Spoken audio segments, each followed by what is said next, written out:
Hello, everyone. This is Kyla from Hidden Gems Literary Emporium. We have Marios Skarvellis here, who is the author of True Power of You, which is available on display here at Hidden Gems Literary Emporium. Please come by 55B Morris Street in New Brunswick, New Jersey, and get your copy, or give us a call and we will ship it directly to you. Thank you for joining us today. Please begin by introducing yourself and telling us why you wrote this book. Hi. Yes, my name is Marios Skarvellis. The book, I think, had its own little journey over my whole life. It's like some people, when they get to a certain age, they might have a topic they might get themselves sort of like interested in, and they start to concentrate and write a book about it. But I find in hindsight now, I realise I've been on a journey that started from the beginning. A number of injuries that I had even as a child, as in like almost an infant, and just going through that journey. And then as I was growing up, I was a very shy boy, which is probably a lot of children are shy when they start. And the religious background that came from being Greek Orthodox and being a Christian, all of these things drove different directions, experiences, and thoughts. And it wasn't until I actually met a lady that introduced me to spirituality, which is getting in touch with my inner self, and getting in touch with my own intuition, my own paternal instincts. Things like that. So what I was playing a sport, which is a physical sport called rugby league, which is a pretty physical game. So I'm from a macho type of world of all the men. But the spirituality seemed to get to me a bit differently. So through all of this and doing probably a million courses that I've done, from life coaching, success coaching, to meditations, to massaging, to stress management, all of these came down to then some anaphylactic shocks that I had through seafood, that took me into some near-death experiences that really took me some places that right in true darkness of thinking I really was dead. And then when I came out of all of that, it's like all of those things I just mentioned seem to be more understood and made sense now. Before, they were just individual experiences through my life experiences, but it wasn't until this near-death issues that happened at least 8 or 9 times now, and some of them not only from anaphylactic shock, some from being a bit too adventurous and a bit silly at times that almost killed me. But it all came together, and at that time it was like even the name of the book, True Power of You, just appeared, and I just started, and it was like it was all happening before I knew it. I've come from a world of writing by hand, and it was like my hand was going so fast I couldn't even read my own writing, and that's how fast I was writing. And then I'm trying to decipher it and then type it up. So the whole thing was like this massive journey. It's so funny that you mentioned how the words just came to you, because yesterday we did an interview with another author who mentioned the same thing. And it seems as though the books that are the most well received come from authors, at least in our store, who say that they went through something that put them in a certain place, and then it seemed as though the message was just kind of received. And maybe it's because it's a message that really needs to be heard. As we're reading this book, a lot of all of the things, or a lot of the things that you talk about, we talk about also all the time. And there's so many underlines in here, and things that people need to hear. And one of the most important things, I would say, is that people don't know how much power they really have. And Exactly. allow um people allow outside influences to affect the way that they feel about themselves and the way that they react in certain situations. And people do not understand how stress on a daily basis can affect everything about your entire being. 100%. Did you know that stress is the biggest disease on the planet? Because stress makes up all the mental health issues that we have.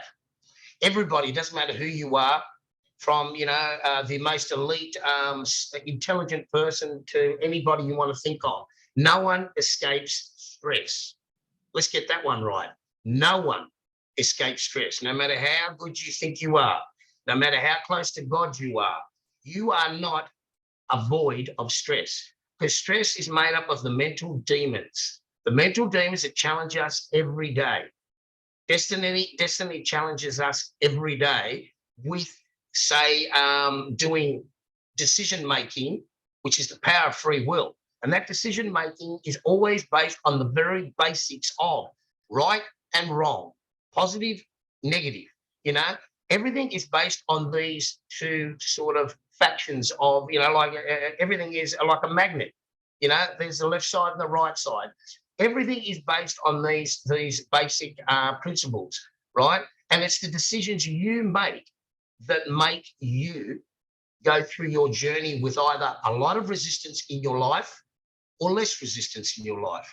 So the book is based on basically saying you cannot alter what experiences you're going to go through. You cannot say, I'm going to have a great life and everything's going to go easy for me. That's impossible.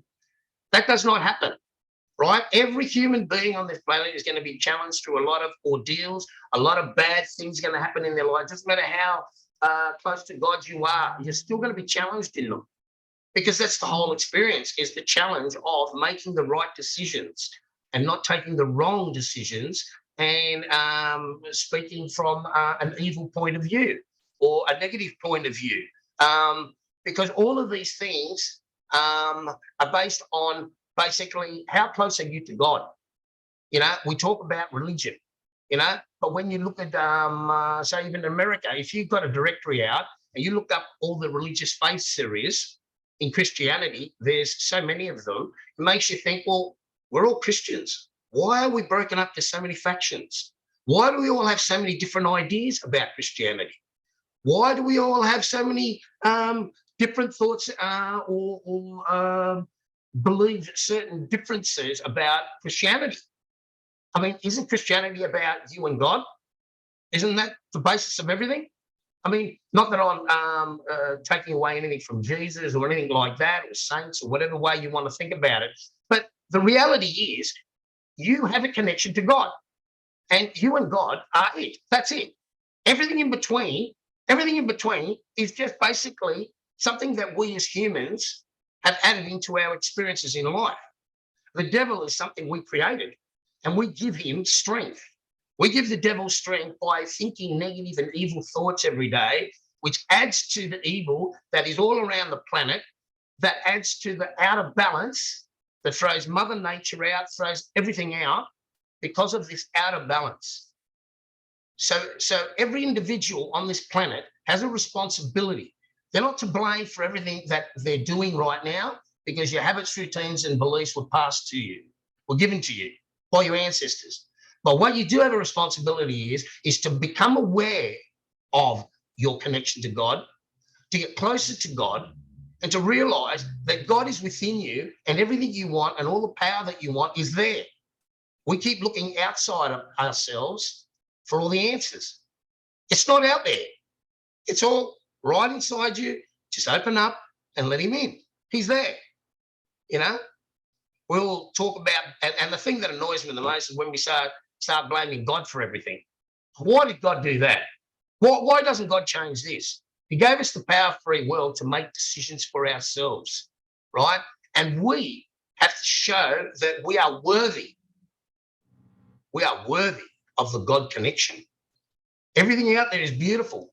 Look at Mother Nature, all the animals, everything is provided for us. Everything is beautiful out there, but we don't always see it beautiful because we're stuck in all the evil that society has created for us, and we're in it. The rat race. We're all like sheep. Instead of thinking outside of the box, we're all stuck in this same thinking, and it's not good thinking. Agreed. Sorry, I get a bit too passionate about it sometimes. I think this is great, and I completely agree with you that there is so much negativity and evil. I mean, the reason why we do not let our son watch television is because at any moment someone could get killed on television. Or something, horrible can at any moment. And especially, during this time when there's the Day of the Dead coming up, there's so much killing and murder on television or just, everywhere. And it does affect your mind and your heart and your spirit, like you said. So conditions you. It conditions you. Yes, We've been conditioned. We've been conditioned to actually see murders on TV, blood, like without blood and guts hanging around or something, like seeing the actual death in detail. If it's not in the movie, it's not a good movie. You know what I mean? Like once upon a time, when we were younger, like you'd watch a movie and someone gets shot, like in a Western or in a war movie. You get shot, the guy goes down, and that's the end of that. We don't see blood. We don't see all the whole detail of it. Now we want to get into the detail of showing them suffering and how they're suffering, the blood pouring out, the whole thing. Like, how much detail do we really know about death? Death is death, mate. How much do we want to know? How much do you want to see? It's an awful thing, but we've accepted it now. Death is not as, I don't know, I think death is normal now. It's like sexuality. If you don't have sex in the movie and show a little bit of detail of something, people say, oh, that wasn't a very good movie. You know what I mean? Like, where does our thoughts go now? Like, they're not righteous thoughts. And right. I'm not trying to be some sort of a, like a pastor or something like that and speak about the righteous all the time. Because, hey, we're all humans. We're all emotional beings. Mm-hmm. And emotion is what drives all of us. Right. But if we don't control that emotion and we allow that emotion to become very negative in its thinking, right? Because our first default thoughts about anything is a negative one.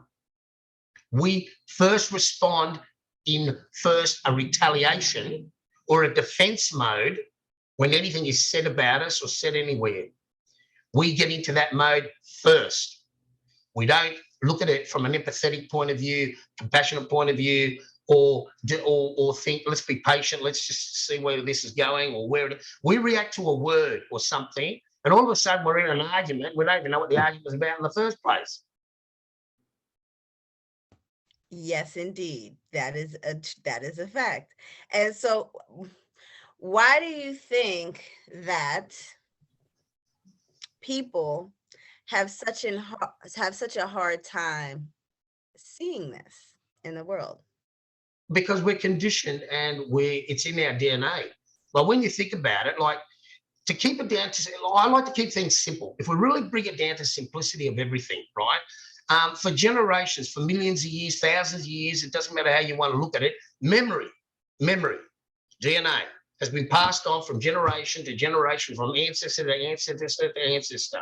And all of this information lands at you because you're the last one along at the moment, right? So you have got this information inside you. How much access you have to it depends on the availability it's made to you in your memory. So first of all the habits, routines, and beliefs that your parents have distilled into you made you who you are.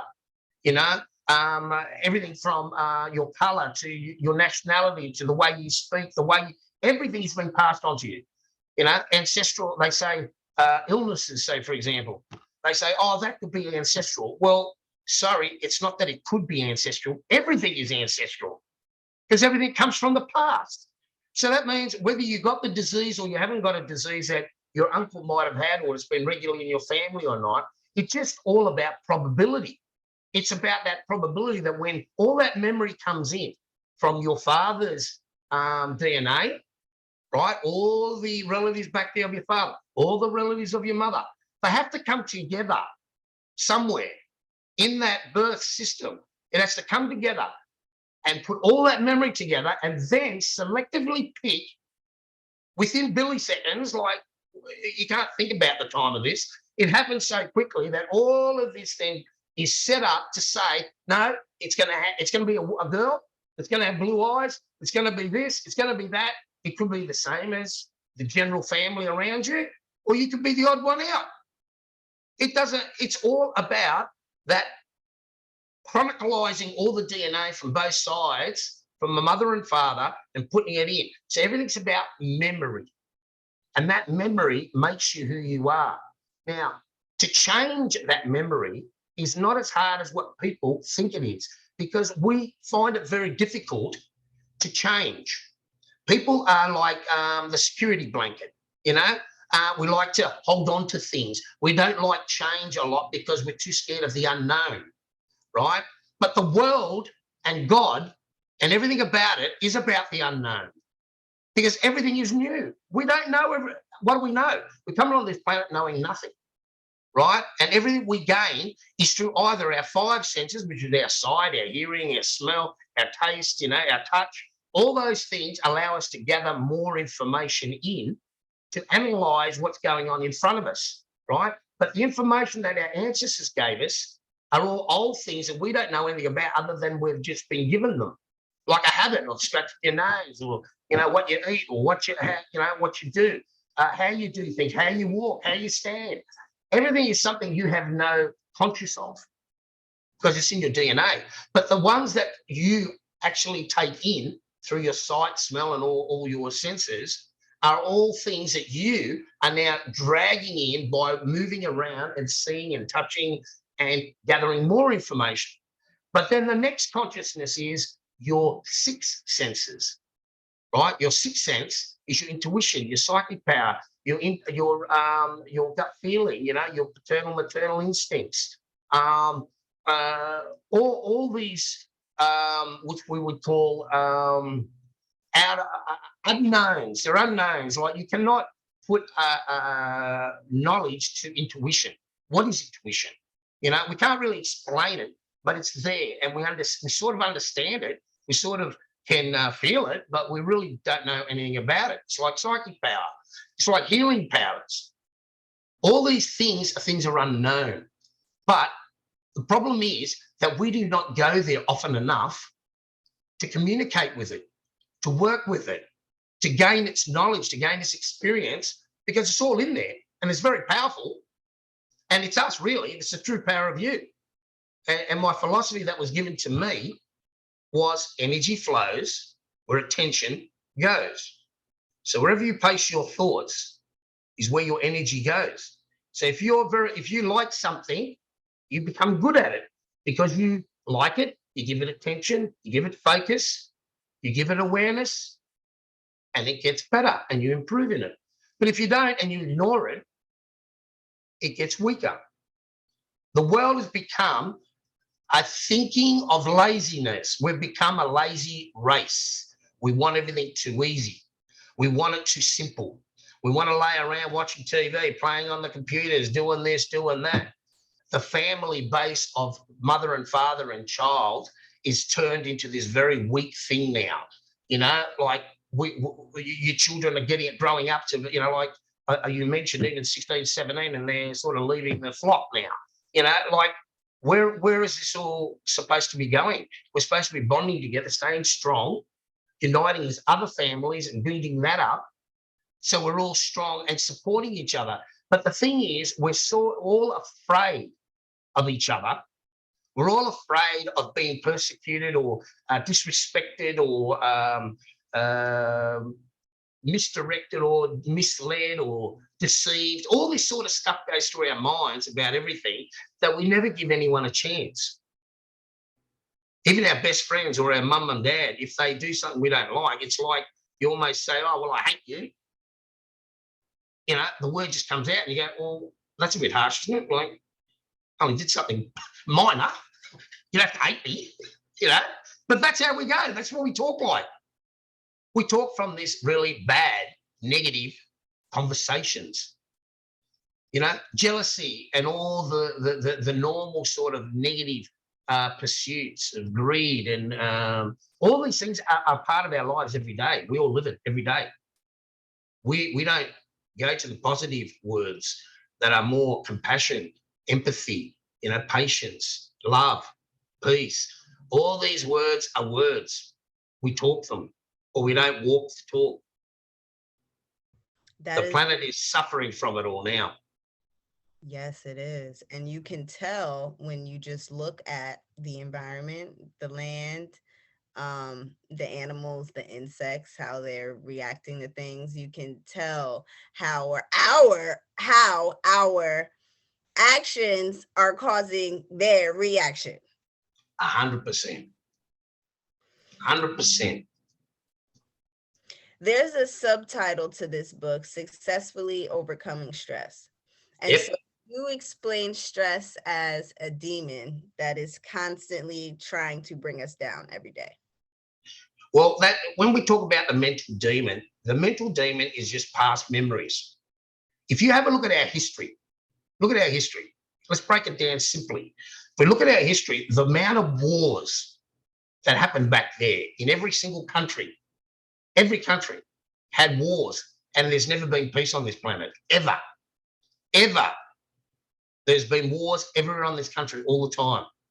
You know, this whole thing about, no offense, the Darwin theory, you know, evolution.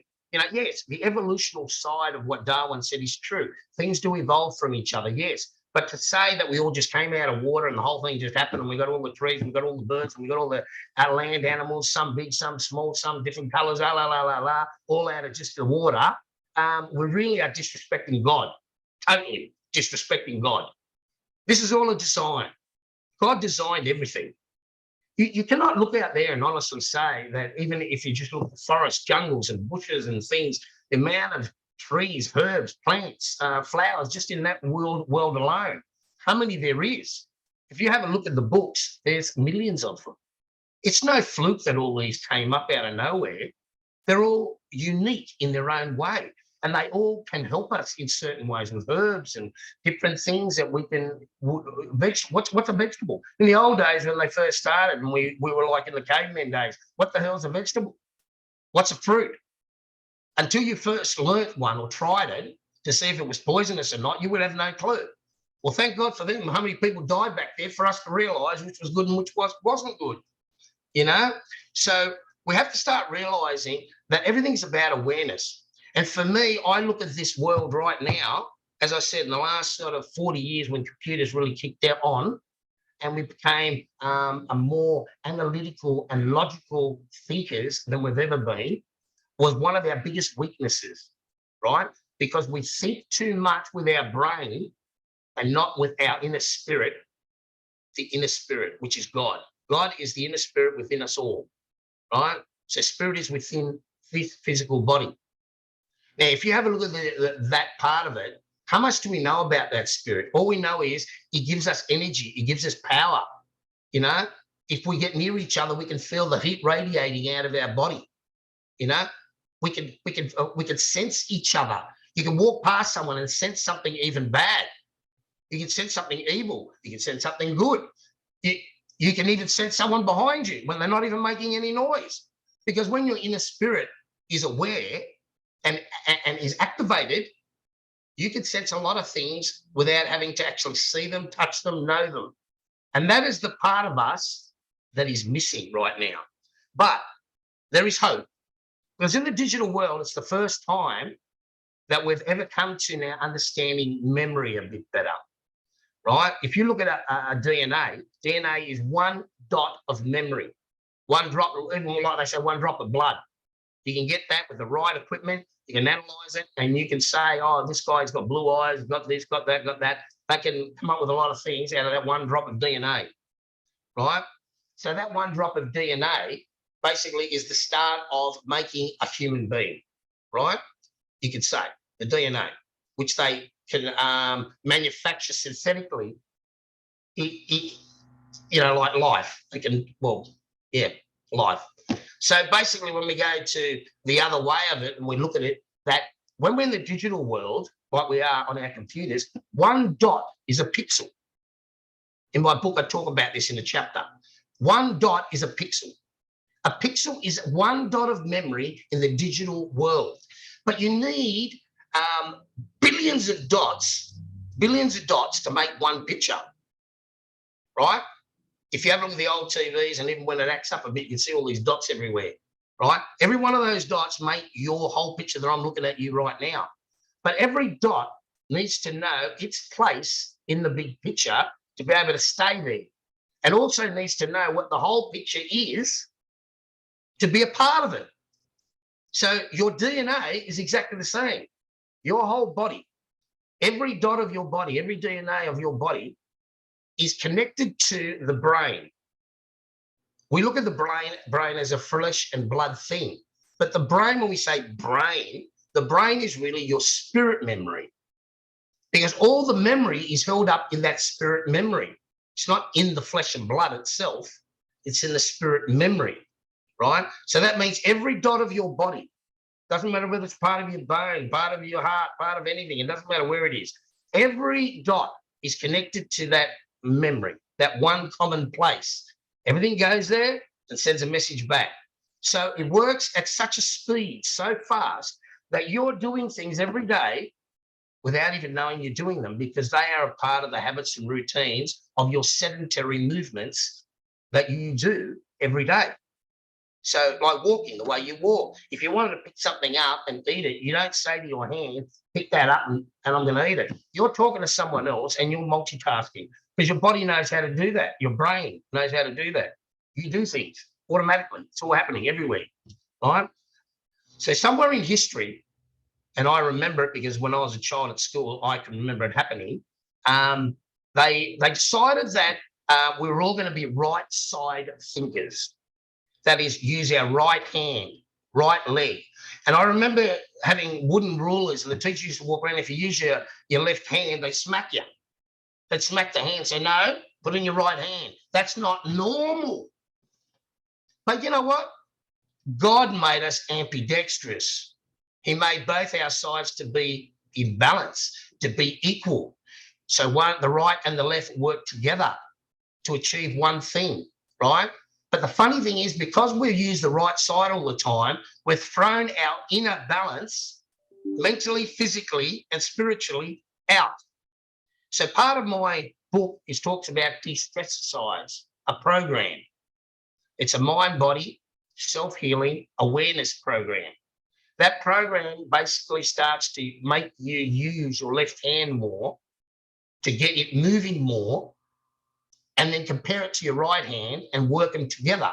So by doing that, it actually activates the left and right sides of your brain. So we only use the left. See, the funny thing is we use the left. I got it a bit wrong, that we use the left side of our brain, which activates the right side of our body. The right side of our brain activates the left side of our body. So we do not activate the right side of the brain, but we use the right whole physical side of our body, which is activated by the left side of our brain. Until we get both those balancing up in the spiritual brain side of memory and balance them, that's when our intuition and psychic powers will just show up. They're always there. It's just that they're not connected properly to work. We have deja vu. We have all these other, when we talk about love, the passion of love, a good word, love. We talk about love. And then when we talk about love, if you break up with someone, you hate them. People how many people have killed their partner out of love? So how can you say you're in love when there's a thought in there that's willing to kill that person you love because they don't want you anymore, or they don't think you can make it work anymore? Instead of walking away from each other and say, thanks for the beautiful experience, but we're not working anymore and we'll still be friends and let's just move on. No. If I can't have you, you're gone. So how does that thinking come into our thinking at all? If you're a godly, righteous person, how does that even come into your brain? I would say the media has a huge part to play with it. That's my number one go-to, media. Yeah, I know, but that's true because we've been conditioned to think this way. We've been pushed, prodded, our work, the rate of pay that we get, our health cover, our this, our that, everything is bartered with. It's not something that we simply get and we pay taxes. But at the end of paying taxes all our lives, what are our benefits? We still got to bury ourselves and pay for our own burials. We've been like, where does all this really come from? There is no justice in the balance of everything. And that's why we're all angry. And we all have this, what can I say? We think that we all have to be a little deceitful in a way, thinking that, well, everyone else is doing it. If I don't do it, how do I live in this society type of thing? Because people that are good people eventually say, but I've been doing good all my life and I try and everybody takes advantage of me and everybody, stabs me in the back or does this and does that, and maybe I should do some of these things. So we're always questioning about being good, right? That is the part that we need to really get on top of, because that's once you start thinking, questioning about being good and it doesn't benefit you because others are taking advantage of you, then we're really in big trouble. Because we should have better. See, look, everything is about a balance, right? If stress is in your life today, and that stress might be like everyone else, about finances, about health, about partnerships, about everything that we have.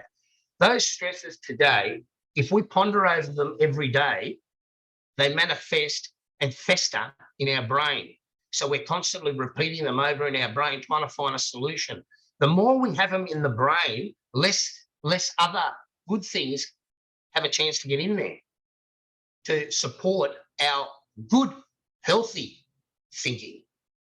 So if we do not support it, all we're doing is allowing ourselves every day to continue this thinking on the way of, I need more money, or I need this, or I need that, and all that sort of thing.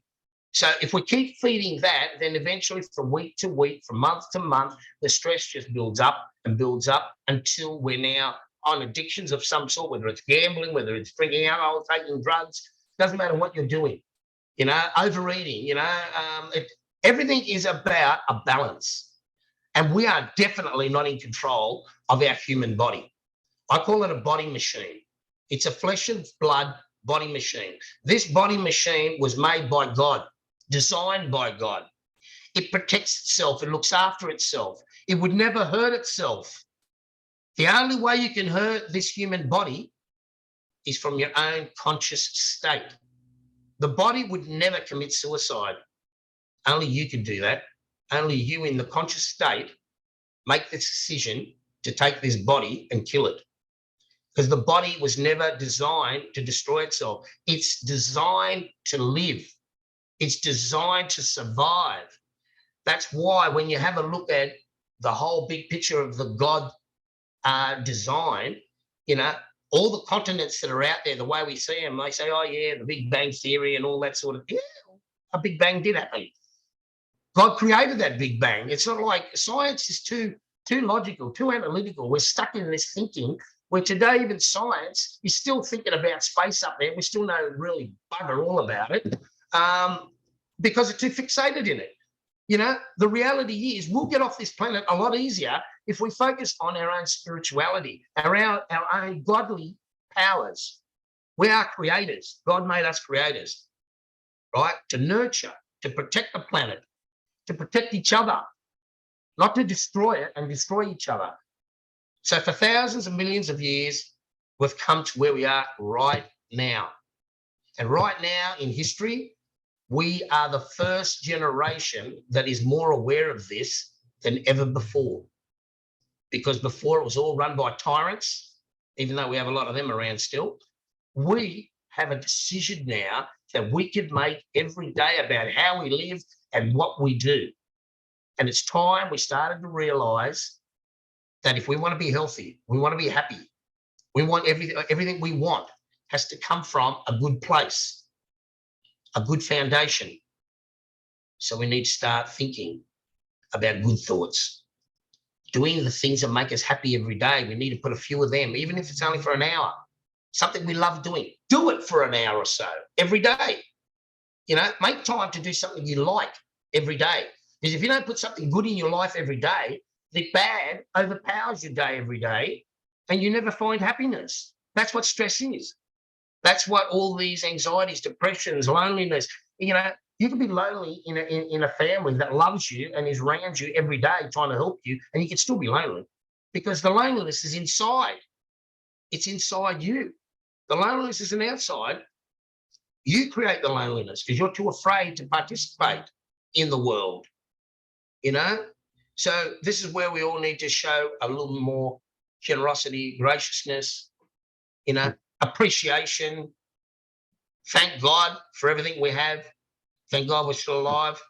Thank God we haven't nuked ourselves yet or gassed ourselves yet. But, you know, it's all about this one step, the true power of you.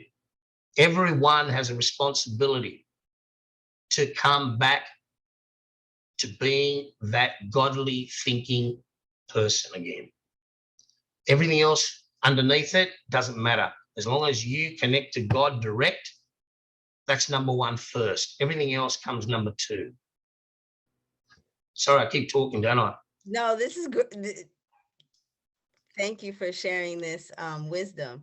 And, you know, some people, I'm not going to divulge your age, but he's in the age group of wisdom holders. I was waiting to see if you would tell, but No, I was waiting to see what the next word was. we, okay, so two things. We love talking to people who are in your generation because we know that you guys have the wisdom. That's the first thing.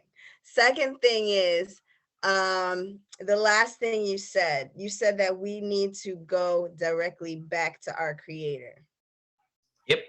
Yes. So my family, we were in a situation last year. A lot of people from New Jersey know about it. No, I don't think anybody from Australia knows, but if you Google my name, you'll see it pop up all over the news. We were driving to Florida for a family vacation, and we get pulled over in the wrong part of town. These officers are 22 years old, and they say, oh, you're from out of town, we're going to search your vehicle. And we said, officer, we have no problem with that, but it's 30 degrees outside, our son is 9 months old. Don't you need you know, some type of reason before you just remove us from our vehicle? They said no and ripped open the doors, put their arms around my husband's neck. My husband throws his hands in the air and says, officer, I'm scared. What are you doing? My son is in the car. He gets out. They drag me out of the car.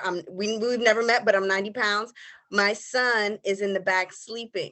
And so long story short, when they bring me around the vehicle and I see Raymond with his hands in the air, and the officer has the red dot pointed in between his heart. And the reason why I'm bringing this up is because at that very moment, we knew that we could not speak to these men anymore. We immediately start praying. And so we refer to the creator by his Hebrew name, pronounced Yahweh. And so we're just praying and praying and praying and saying, Yahweh, please save our lives, save our lives, save our lives. We have a son. We said nothing else to these officers. Something switched in the minds of the officers where he put the gun down and took a baton out, and he attacked Raymond that way. And if you go online, you'll see the picture because it was all over the news in New Jersey because we wrote a press release and blah, blah, blah, blah. So speaking about the true power of you, right? They take us to, I guess, their holding cell.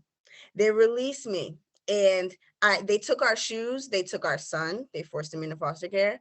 They took our wallet, our phone, our van, everything. So they released me from the jail. I have no shoes on, there's snow on the ground. and it's pitch black. And I'm saying, officer, where's the social services office? I need to see about my son. He's saying, oh, go down to the left and go straight. And I said, well, can you give me a ride? We're not from here. We're from New Jersey. They said no. And so you talk about how he lives inside of you. I really feel as though he told me, do not ask these people for another thing. I'm going to give you all the help that you needed. So I walked 4 miles, no shoes, in the snow to the DSS office. I had frostbite on my feet. And so I sit there, and they are telling me, it was like the cop, we were talking about the media. It was literally like the cop shows. What are you doing in my town? Why is your name on this piece of paper? Da, da, da, da, da. And I tried to tell them, look, we're humanitarians. We work with nonprofits. We went to the top university in the state of New Jersey. They didn't want to hear any of that. And so then they said, well, I said, where's my son? He slept in the office. I said, did he eat? They said, we don't know, because he was a breastfed child, so I know he didn't eat. And so then they said, your son is in foster care, and you are going to have to relinquish your rights as a parent and go on a program for a year. And yes, and with all of the confidence that I'm telling you, he gave me. This is me with no shoes on, with no money, and with no phone. I said, respectfully, man, that is not the truth. This is going to be over sooner than you think. Don't you know, 3 weeks later, we went home with our son. And actually, and this was not planned.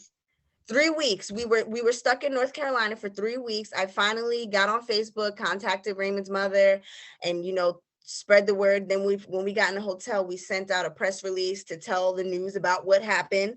And everybody got involved. I'm talking about hundreds of people were calling them on the phone about this. And the whole time, again, going back to true power of you, we were saying with our mouths, no, this is not going to stand. This is not going to stand. This is not going to stand. This is not going to stand. And actually, truth, this morning, we let him pick out his clothes from the dresser, and we all have these shirts. And so this is the picture of the day that we went home. It was December 21st. We went home with Truth and went out to eat, and we took. Oh, wow. That's beautiful. I think the camera's frozen. Hello? Kayla? Something's happening. Oh, there you go. I see you now. Okay. Second there. As we're reading your book, and that situation that happened, of course, we think about it every day, even still, and how important it was for us to speak and say and know that, no, this is not going to stand. This is not going to stand. This is not going to, prevail. Now, what if we were defeated by, like you said, those demons who were trying to convince us that we were going to have to do things their way? And so that situation is just one of the many, many, many, many, many testimonies that we have about, like you said, how we were born. The scriptures say we were born in his image, right? So, and like you said, we were born as creators. And so, man, the true power of you, we lived that last year. I'm telling you. Yeah. Well, look, when you said also we're in the same image as God, we're not in the physical image of God. Right. Yeah, because physicality is not something that God is. Exactly. God is not a physical being. He's a spiritual being. He's an energy that is everything. It networks every living thing. If we have a look at the cosmos itself, the galaxies upon galaxies, millions of them out there. Our galaxy, the Milky Way solar system, is so immense on its own, and it's only one. It's like our galaxy is a grain of sand on a beach compared to all the others. So that means what we think we know on this planet about everything is nothing. Right. Nothing. Because we think that we're the only living things in the cosmos, right? This planet, we focus everything on this planet thinking that we're it. But if there's billions of galaxies out there and God created all of those as well as this planet, do you think he would make a unique design like this and not repeat it again? Mm. He made how many planets out there in every galaxy and how many galaxies? And they all work like clockwork, Mm-hmm. like everything. Everything he designed works. Everything rotates on its own axis. Everything rotates in an orbit around each other, creating a galaxy. A galaxy is all these planets that turn around in a certain region that create a certain electromagnetic field that actually makes up a galaxy. That's how they identify a galaxy to another one. And they all loop together to each other like atoms. Like a whole galaxy can be one atom in the world of God. In God's word, in God's world, one whole galaxy can be one small atom. Right? So we have to look at the fathom of all this and realize how immense all of this really is and start realizing the immensity of God. We keep thinking through our own brain. It goes back to the old Adam and Eve thinking, that we created. There's no way in the world Adam and Eve obviously had sex and the whole thing happened and every person came from there. No. The basis of it all is that Adam and Eve were the first blueprint that God designed of a male and a female. And from that one design, he made all the other designs. He split up the continents. He made people that look like Asians, people that look like Africans, people that look like Arabs, people that look like whatever they look like. He designed them all. They were designed on purpose, not by accident. And they're all placed in those places, in those continents, with their own different environments, different temperatures, different habits, different routines, everything. And they lived in their own little areas, unknowing that anyone else existed. So it took a long time before countries started to find out there were other countries out there. And then once they started to find each other, the whole God process was that they were introduced to a lot of stuff that could be passed on to another country or another nationality or whatever, a group it is. So they come together sharing knowledge, sharing information.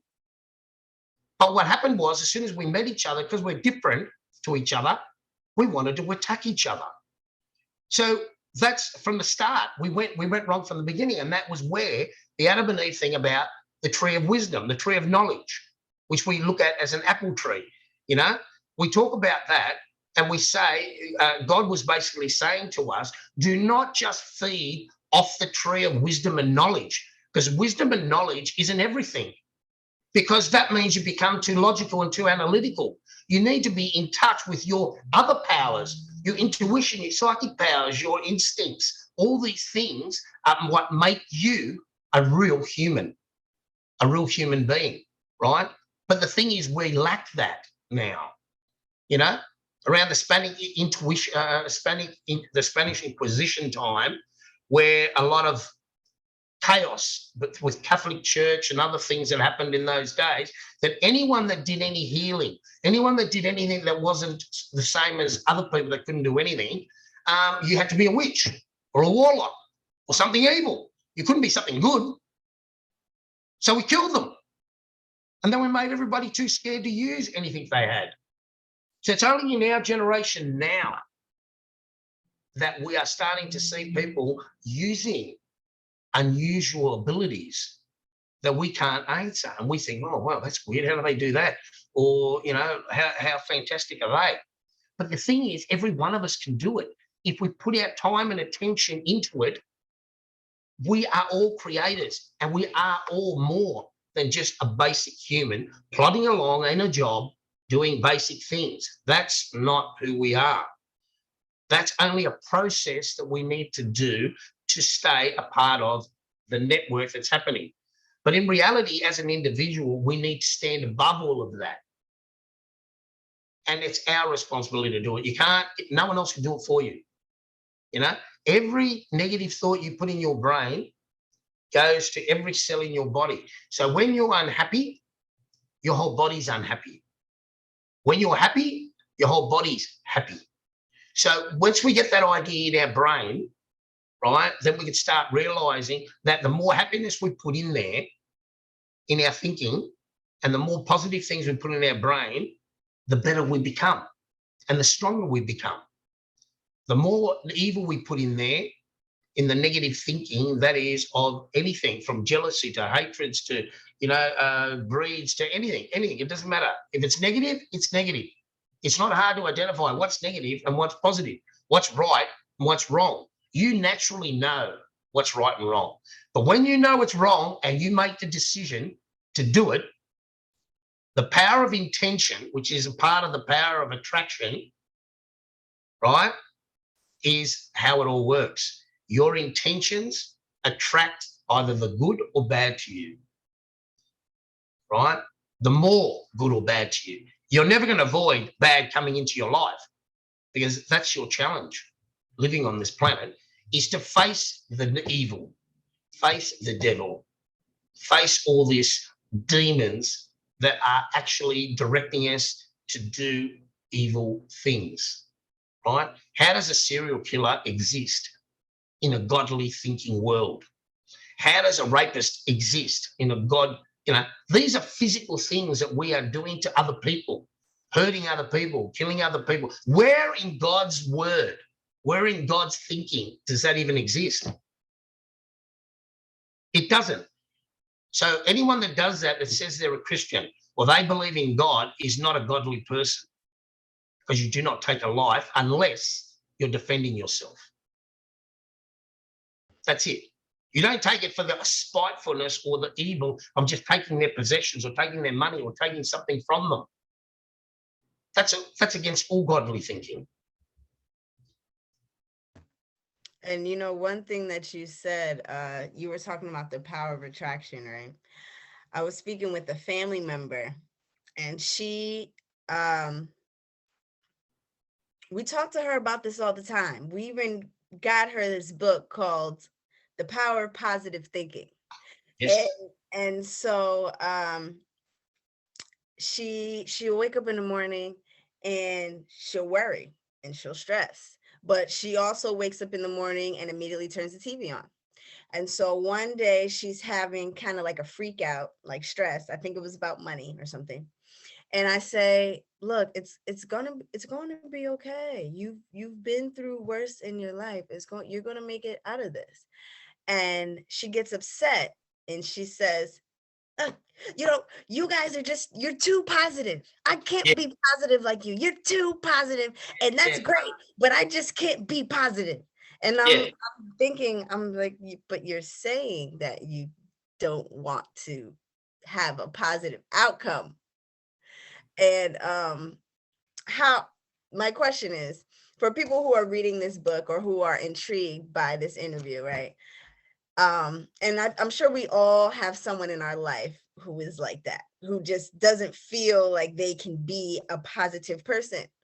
What can we do to help show them, obviously besides giving them this book, but sometimes like with the person that I'm thinking of, I'm like, I don't even know. How do we change people? My question is, how do we change people into being genuinely more positive or having a more positive outlook on their life? How can we help other people do that? Look, it all comes down to attitude, right? It's an attitude, right? And what attitudes we are willing to accept or not accept, when you look at it, for starters, values, your ethics, right? Everybody has them. And we all say, let's just talk about Christians for starters, there's Buddhists, there's Hindus, it doesn't matter what they are. We're all God's children, right? Like in the Bible, it annoys me when I read that it says, King David and King Solomon say, smite my enemies. He says, smite my enemies. And you think, hold on a second. You're telling God to kill his own children because you're not happy.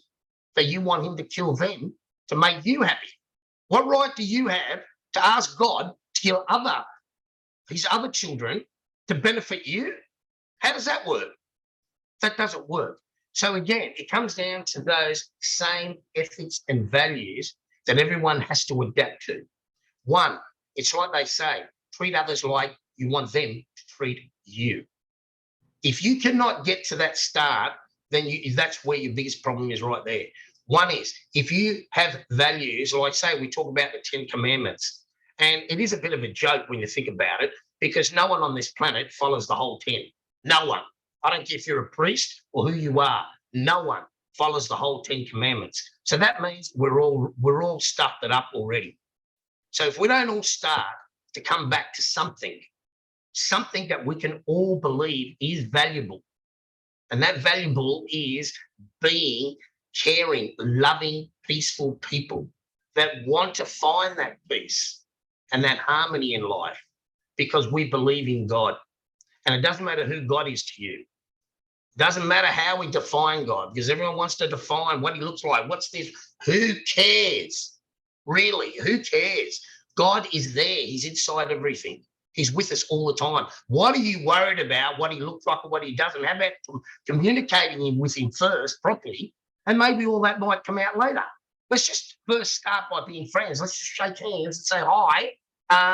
Yeah, I know you've been there, God, but, I haven't been really listening to you, because I'm too busy thinking for myself and talking to myself with this self-chatter, constantly talking and never shutting up to allow you to even say anything to me.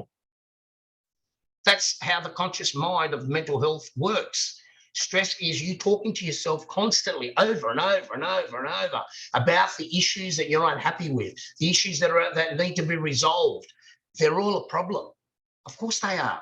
And we all have them. But if you don't take them out of your mind occasionally and place something in there that is more happy and easygoing, and knowing that in hindsight, everything that happened to us in the past, we've looked at it at that time and said, oh, well, that's the end of that. I'm never going to find another person that'll love me ever again. I'm never going to have a job as good as this. I'm never going to be as healthy as this. I'm never going to do anything, right? But at the end, you get past it, and you get to a point, you look back and go, oh, right, I don't know what I was so worried about. I got through it. But we keep doing this every time. When are we going to learn to stop doing that? Stop thinking that everything that evil or bad or wrong that's happening right now is going to be there in our lives forever. It will not. The world and everything around you changes every minute of your life. You change every minute of your life. So make the decision right now to say, this is the moment that I'm going to change everything, that I'm going to start thinking. And even if I've got to argue with myself to take that evil away every day, that's what I have to do. As soon as that thought comes up about getting angry, look at driving in a car, road rage, simple things like that. All right, we don't know who that person is. We don't know what they're going through. But this one little event that happened, we now want to either kill them, run them off the road, do something stupid. We know nothing about what's going on in their life, and they don't know about what's going on in your life. Why do we need to create this resistance and this problem that affects your day and could even make your whole day a bad day? You say, oh, that event, it stuffed up my whole day, but you allowed it to happen. You allowed yourself to participate in that event. If someone comes up and says something nasty to you, you can turn around and say something nasty back if you like. But why wouldn't you just turn around and walk away?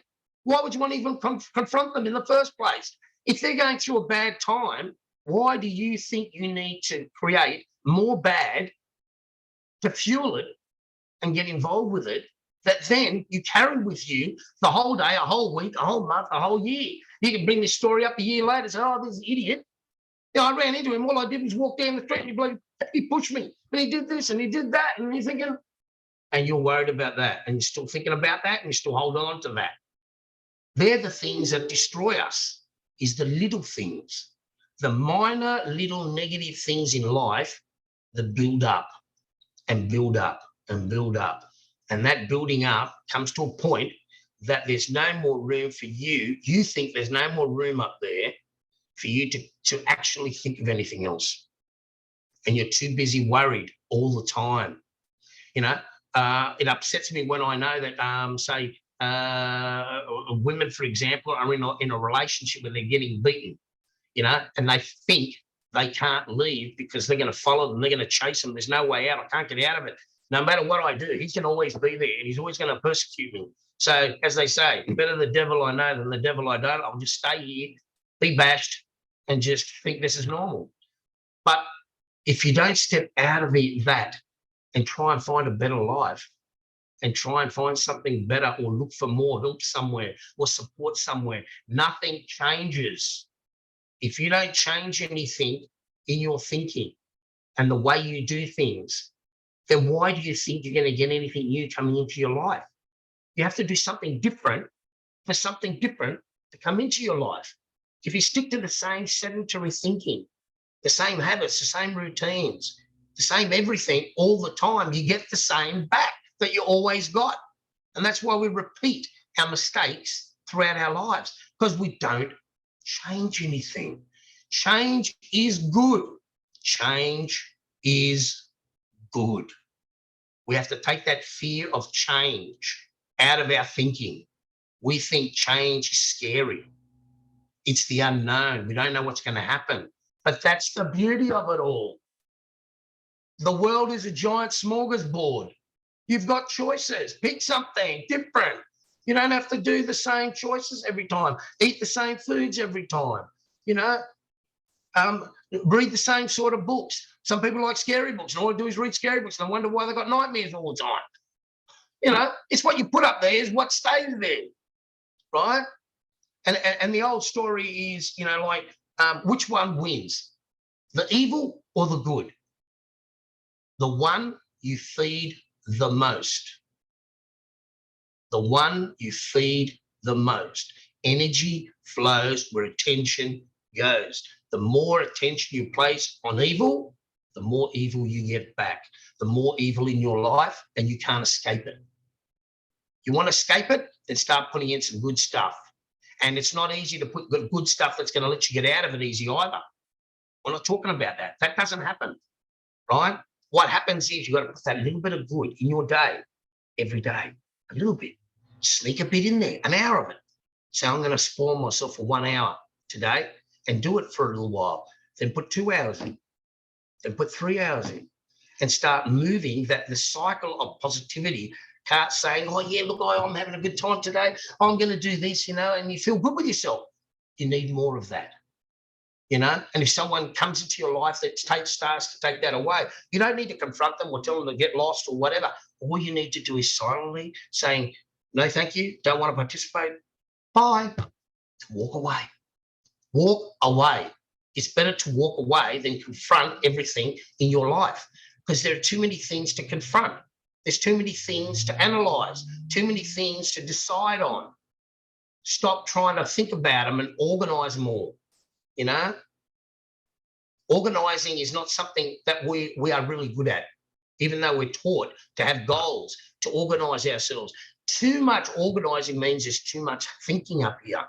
Stop trying to think all the time and allow your own instincts, your own intuition to guide you, to support you. That's where your power is. That's where the true power of you lies, right there, right? You can do anything you want. It's like anything. You can you've never played sport, you've never done anything in your life. A lot of people aren't even willing to try and play sport. A lot of people aren't even willing to try a new food because they force themselves not to do it. I'm too afraid. No, I don't like the taste of it or whatever. But if you don't try it, how do you acquire the taste to it? You know what I'm saying? You've got to try something to become better at it. And even if you don't like it, if you know, it's like a medicine. It's like a herb. It's like a tea. It's like anything. If you know it's good for you, then, and you don't like it, why don't you take it anyway? If you know it's good for you, don't you want something good to happen to you? So why do you say, this is a good thing for me, I know, but I don't like it. I'm not going to take it. I'm not going to do it. So you're then saying, I don't want to heal myself. I don't want to look after myself because I'm not prepared to do good things to myself or for myself. It's simple stuff, but it's the most complicated things to do. The simple things in life are the most complicated things to do, right? It's like Anthony Robbins said, you know, everything is little things, right?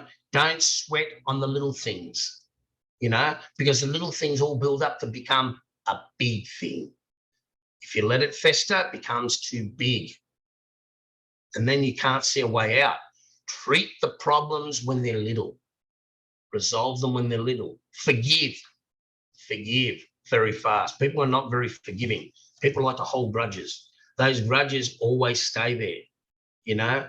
And I know people have been through a lot of traumatic times, through deaths, through a lot of experiences, and that anxiety is there within them. And when anything comes up that's similar to that or relates to that, their anxiety festers and they all get they get palpitations and they get upset, they get angry, because it only recalls something that you anchored it in your brain and left it there. Doesn't matter how evil it is, doesn't matter how bad it is. And I'm not saying it's easy to do. Don't get me wrong. If it was that easy, we'd all be living a great life. I know all this information, and every day I'm challenged every day with the same things everybody else is. But I have to turn around every day and say to me, I have to protect myself. I have to look after myself and everyone around me. So if I don't look after me, how do I look after anyone else? I have to look after me first. I have to have true strength and values within myself, my own ethics. Things I know I will not go over no matter what temptation is given to me. I will not break that law. You know what I mean? You have to have that within you. Like death, for example, killing. You have to have it in your brain that I will not kill anyone unless I'm protecting myself. That's it. Self-defense. That's it. There is nothing else. There is no other reason to kill anyone. There is no reason to harm anyone. Why? What's the benefit of it? You're hurting someone else to think that you're getting a benefit out of it. But by hurting someone else, that evil you've just put inside you and you carry it with you now. And when you carry it with you, it's not easy to get rid of it. So you persecute yourself. All these things we talk about are not difficult things. If you start the process, that's all it is. Start the process with little things and add to them and work on them. And then slowly you will climb out of it. Slowly. I keep talking that. I'm a good talker. I love talking. You should do a TED Talk. I'm going to nominate you. I'm organising this program, De-Stress Exercise, where I will be doing a lot of talking and explaining to people a lot of ways to actually be able to overcome all this, successfully overcome stress. And part of it is like there's one technique called self-hypnosis meditation. I call it self-hypnosis meditation. We know the word meditation. Meditation is something we think we have to go into silence, where everything around us has to be quiet. But how do you find that place when your brain is constantly talking? Even when you're asleep, you're constantly talking to yourself, right? Even though you're asleep. So instead of trying to find that quiet place where someone like a monk can do because they're isolated themselves from life, it's easy. But when you're in life, you cannot do that. So the whole idea is not to worry about the silence, but to make the chatting more about good things, positive things. So to do that, I take you through a meditation that you go inside through your third eye, right? Straight into the darkness. That's the hypnosis part, where you go inside yourself internally in the darkness, face the darkness, go in there and you go to each joint of your body. And each joint of your body has tension because all the stress, all the toxicities, all the bad things that are inside you get manifested to your mobility, to your cells. There's a word called fascia. Have you ever heard of fascia?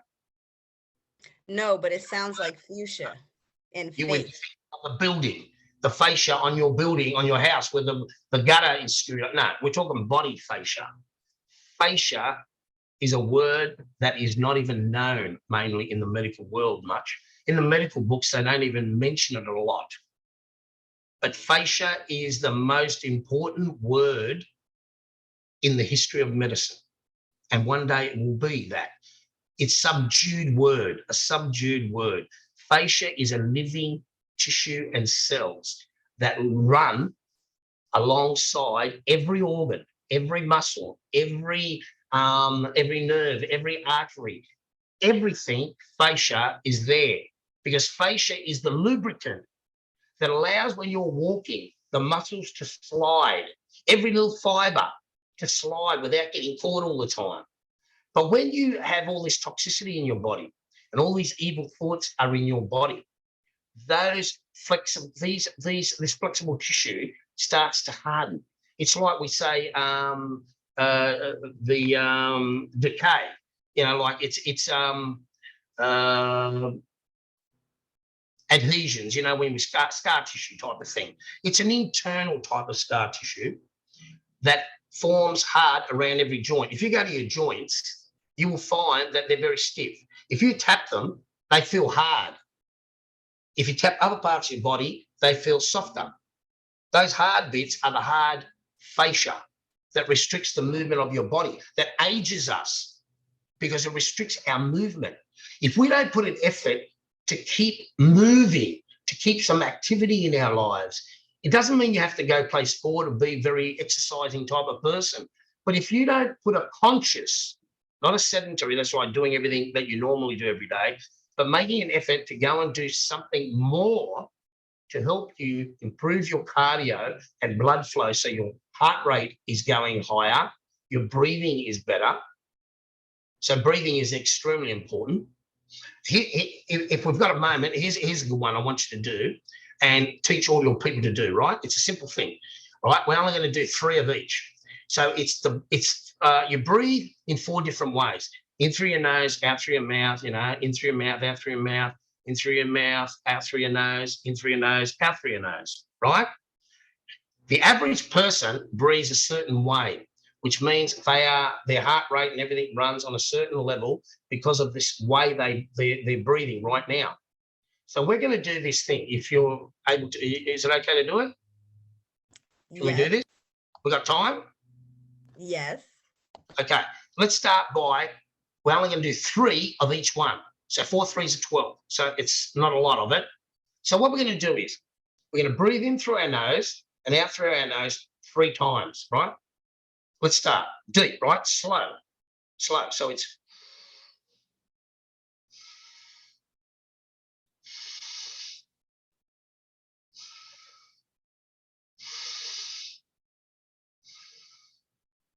how hard was that? Difficult, wasn't it? Because you're not normally used to doing that. Try now through your nose, now through your mouth. So we go.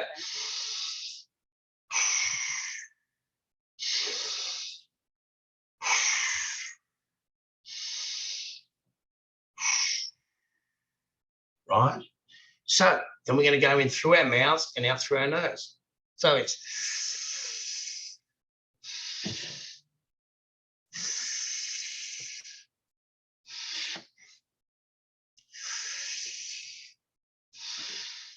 how hard's that? Going through your nose is not easy. Yes, that felt different. We're mouth breathers. So let's go through our mouth now.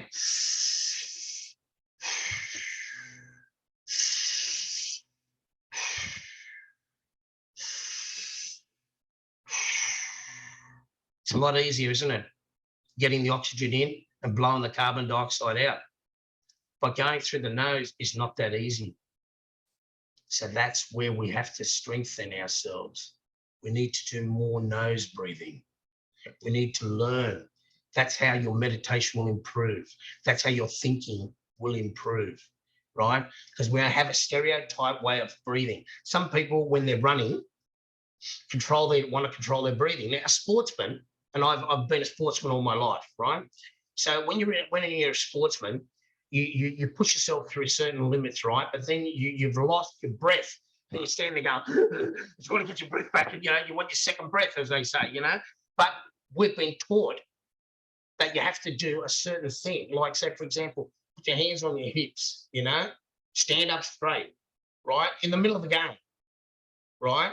In the middle of the game, you stop because you can't breathe. You're like down on your haunches, sort of going, trying to breathe. So it's like, stand up straight. Just breathe in through your mouth and blow out through your nose, which is very hard to do. Because once you breathe in through your mouth, putting a lot of oxygen in, and you're blowing a little bit of carbon dioxide out, which you want to blow more carbon dioxide out than you do breathing in.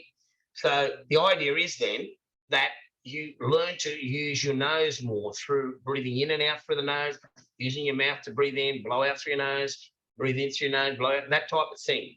You learn that. The more you learn that, the mind starts to see things differently. Things, you're doing a different pattern here.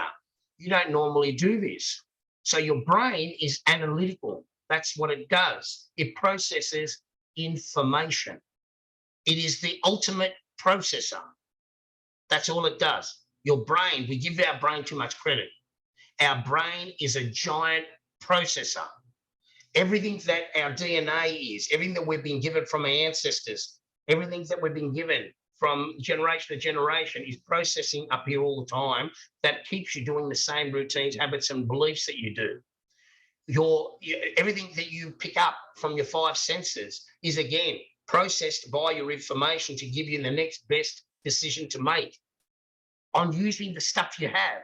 So every decision making you make, everything you do is based on the information that's in there that gets processed every day. It's like seeing a car accident and there's 10 people there, they all saw it. And you ask them all, what did you see? They're all going to come up with something different. They're even going to see the color of the car different. They're all going to see something different because it's the way the processing system's going on up here that analyzes things and sees things slightly different, right? Because you're different. You're an individual. Every individual is a unique individual. We all are the same, but different. The same, but different, right? So if we do not start looking and changing things that our brain does, so our breathing habits, if we control our breathing habits, we are meditating by being awake. We're awake and meditating. So you can stop anywhere. It's like they say, count to 10. Breathe deep and count to 10. That's the same basic technique. It's the same thing, but you're doing it in your own sedentary way. So normally when they say count to 10, you're going to go, but if you change that to something you've never done before, more new information goes in. The new information alters a lot of things. A little bit of new information, a little bit. It's like putting that little bit of positive thinking in there, that little bit. All of a sudden, the processing system up here alters dramatically because it's saying it's not just putting a little bit of positive in once. If you start introducing it every day, and if you do it even at a certain time, your mind is a processor. It starts to then say, about this time, it does this. And if you do that every day, you now create a new probability, a new default setting that says, oh, he's doing this now regularly. That means he must mean we need to keep this as a normal thing in our lives now. And the more you do it, they say you have to do something over, say, 21 times or something to make it a new default setting. But you have to do it regularly to do it. So the more you do this regularly, the more the default setting then sets. And the brain says, well, he does that more often now than he's ever done before. And he keeps doing it. So we need to now make that the new default setting. That's how you change. Anything in your life is changed by just that basic theory, right? And you've heard of the placebo effect. You heard of placebo? Of course. It's exactly the same thing. The placebo effect is mainly talked about in the medical world. But the placebo effect happens in everything you do in your life. The placebo effect is, I'm a doctor, you have an issue, and I say to you, I'm going to give you this pill, or if you drink this, or if you eat this, you're going to get better. I'll guarantee you're going to get better. I know you're going to get better. So now I've guaranteed it. You look at me and go, he's a doctor, he knows what he's talking about. If he says it's going to happen, it's going to happen. And if you believe that and you do it, whether it's a sugar pill or whatever it is, it will work because your mind, your processor, will allow it to happen. So everything in your life is based on the same placebo effect. If you believe something and you hold those values and ethics strong inside you, and you go with them, and you stay strong with them, that's who you become. And it gets locked up in there. Once it gets locked up in there, that means your first default thinking now is more of a positive one, a better outlook in one, a more optimist. Life is being optimistic, looking at things as things are going to be better, things are going to be good. I'm going to achieve more. I'm going to do this. Even when nothing is a failure. See, we have failure and being competitive. Competitiveness is the worst thing we ever did. Competitiveness is the worst thing we ever did, because there always has to be a number one. We've got billions of people on the planet. You can't just have a one, because we're all doing our best. We're all trying to do our best, and we're trying to achieve our best at the limit that we are believing we're in. So you are number one. You're number one in your life. You don't need to compete with someone else to prove you're number one, right? And even if they are number one and better than you, it doesn't mean you're not good. You know what I'm saying? So you need to then say, the more I do it, I may not be a super champion, but I'm going to be good at it, because the more I practice it, the more I work with it, I'll get good at it, and I can be good at doing it and be happy about doing it. I don't need to be the best in the world. I just need to work on being good. How simple is it? It's so simple. And I love that you said you are number one in your life. You are. Well, who is number one? God gave you this body, gave you this life. Right. All you have to do is look after the body, look after your thoughts, and that, stay close to him, stay close to God, and go through the journey of all the issues that are going to be in front of you. And there's plenty of them. There's going to be big boulders in front of you. There's going to be little boulders in front of you. You're going to decide, do I pick it up and throw it away? Can I sidestep it? Can I climb over it? I don't need to go straight through it every time. If you keep trying to go straight through things, all you're doing is bashing your head all the time, looking for problems. You don't need to face everything. You can clear it by just saying, I don't need to deal with that. I don't want to deal with that. And that is putting it back in here again. But one day you do need to deal with it. But today, I'm not going to deal with that right now. I'm going to leave that back there, and I'll get to it when I'm ready, not when it's ready. Because the more you put it up here, it controls you. The more you start to control it back and say, no, I do have a lot of financial problems. Yes, I'm having troubles with this. I'm having troubles with that. But I'm going to put them aside, because today I'm going to go do this and this and this. I'm going to have some fun. I'm going to go enjoy myself, and I'll worry about that tomorrow or in another day. Or I don't have to think about it for a week. Why worry about it? Put it back there for a week. And a week later, you come back to it and say, all right, now I'm feeling better with myself. I'm feeling good. I've had a great time. Let's have a look at it. And as soon as you go to look at it now, you see it differently, because you've got a different outlook now. So you see it differently. You say, yeah, I can do that and that and that.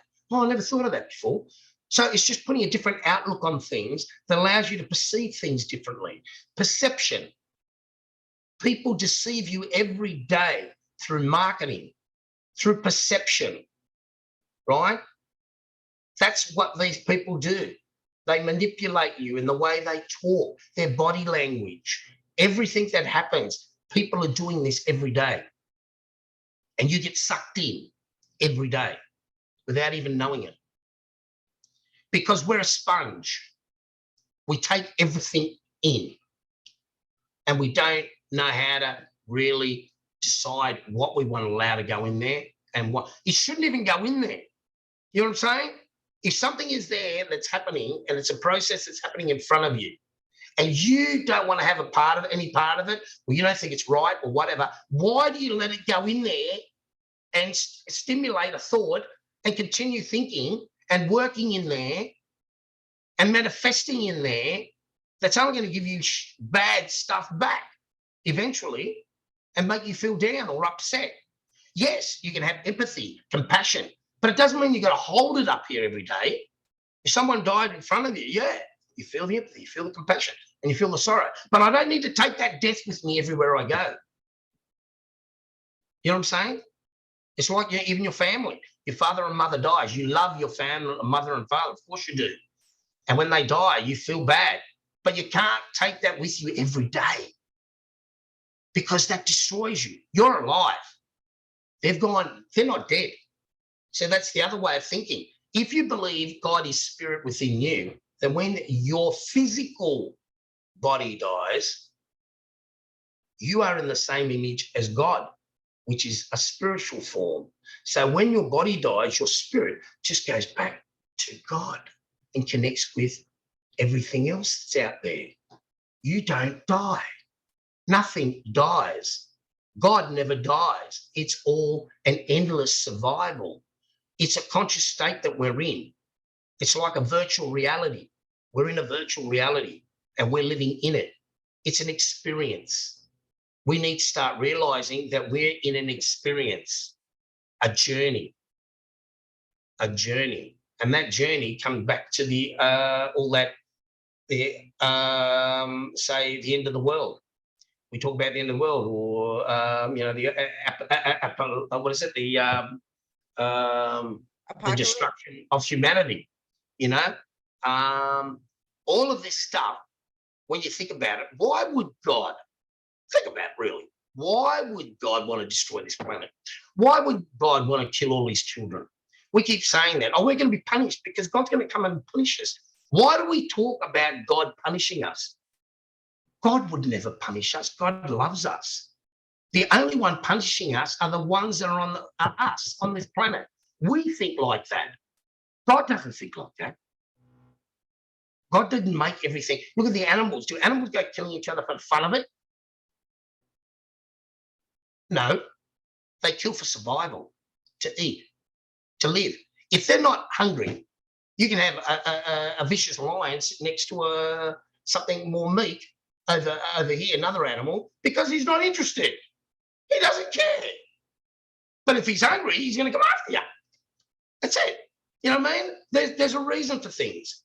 You can live in harmony together without having to confront each other all the time. But humans love confrontation. We're always trying to confront each other about something. No matter what you say, they're going to challenge you because they think their opinion is better than yours. Everyone does it. We're all opinionated. We need to start learning that all our wisdom, like you said, I'm an older person. To be honest, I don't really always believe that in that way. A child can grow up with an old soul and have all the wisdom of the world and tell you things that you'd be freaking out over, thinking, wow, how does he know so much? And there's plenty of them around, believe you me. There's plenty of beautiful children out there that are really wise. You don't need to be an old person to be wise. You are an old soul, an old soul. So an old soul just means that your spirit has come back to experience this journey over and over. That's what an old soul is, repeating the story again, trying to learn more about it, trying to feel more about it, trying to understand what our emotions, trying to control and balance ourselves out in the whole thing, you know? So when we start focusing that death is not death, it's not over, then we start thinking about life differently.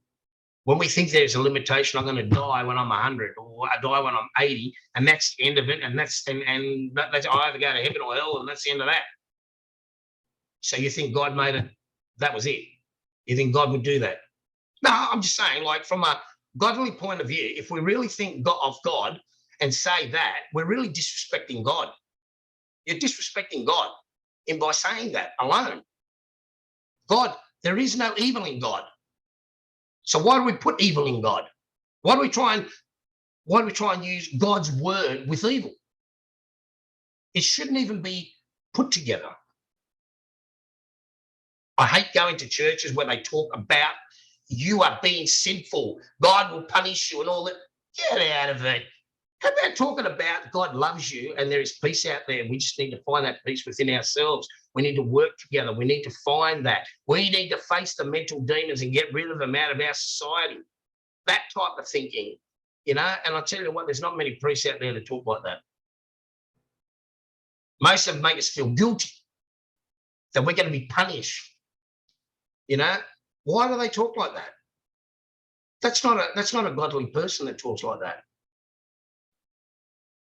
We shouldn't be persecuted. We shouldn't be punished. And definitely God would not do that.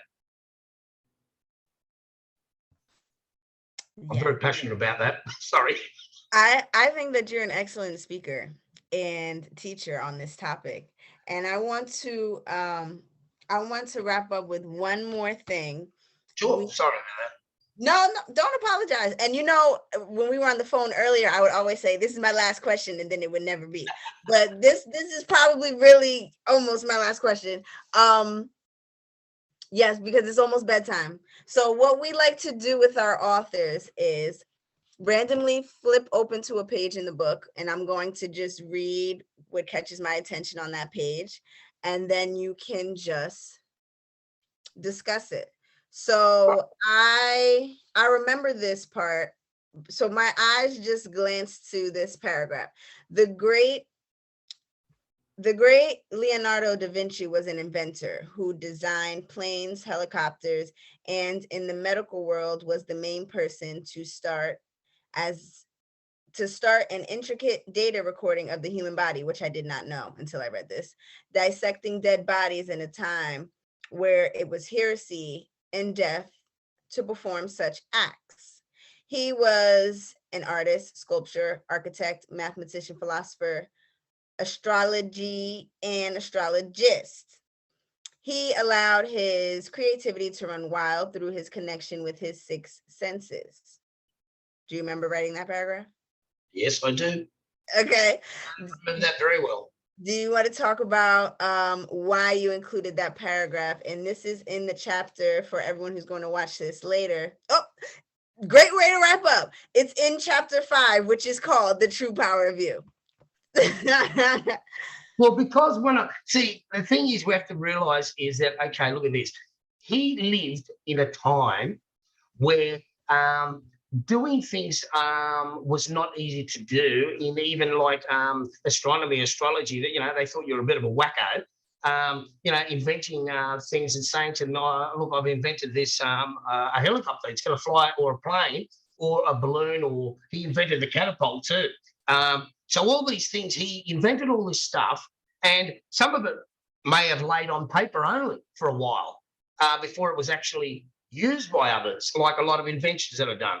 And in his time, he was like very innovative, but at the same time, he was a sculptor, a painter, and did some unbelievable paintings and sculptures and designs, even designed buildings. And he did so many things in a time where even education wasn't really big, So he allowed his own creativity, his own connection to God, and in some ways he was a little bit more of a hermit too, in that he didn't always like deal with people a lot. He would rather deal with his own creativity and live it and work on it constantly. And again, remember, they had candles then. So he's now writing and doing everything with that minimal light that we hate today because we love light. So the thing is, it just shows you that some of if you go back to, even the ancient Greeks, the Aristotles, and Socrates and all these people, we remember them because they were in an era of time that education of the masses and even knowledge of health and things like that aren't really known. But these people came up with these philosophies and ideas that today they still apply. How did they know that? How did they know this information? How did even Leonardo da Vinci even think that you could fly, that you could make something that would be an object? And he designed it with a propeller and everything, saying how it would work in the time when they didn't have any mobile things other than a chariot with a horse. You know what I'm saying? So we have to realize that inside all of us, there is more knowledge than we think. That there are people out there that can see into the future, like things that we're going to do. Like even that some of I mentioned in there after that, Spielberg. You know, I even mentioned Spielberg about Star Wars and things like that. The intricacy of a Star Wars and the Jedi, right? I don't know if you're into Star Wars or not, but you know, the Star Wars and the Jedi warriors, right? These are Jedis like the police. They're like the police of the galaxy. And they work off this Jedi power, right? May the force be with you, right? They say, may the force be with you. So the force is the energy. They tap into it and they use that energy to do unique, unbelievable things to protect humanity and to do this and that, you know what I mean? So he came up with that. Like, we haven't even got out there yet.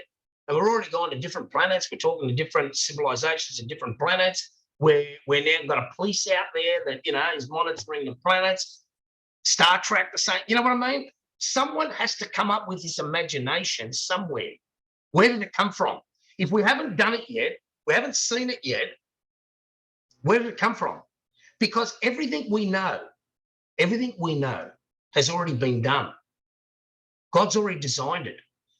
God has designed everything that's going to happen in the future. Is already there.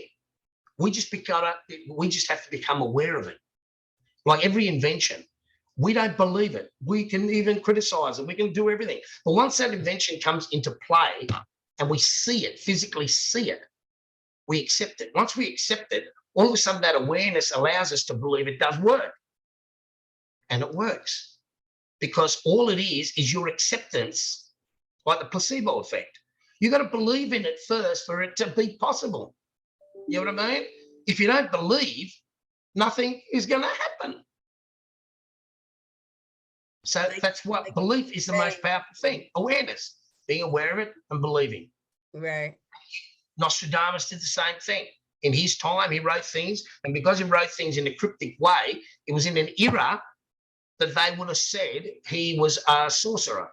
And they would have killed him because he's predicting the future. And they're saying, no one can predict the future, man. What are you talking about? So he had these theories, or these premonitions, should I say, about what he saw or what he dreamt or whatever came to him, you know? In a way, I think the same way when I had my near-death experiences.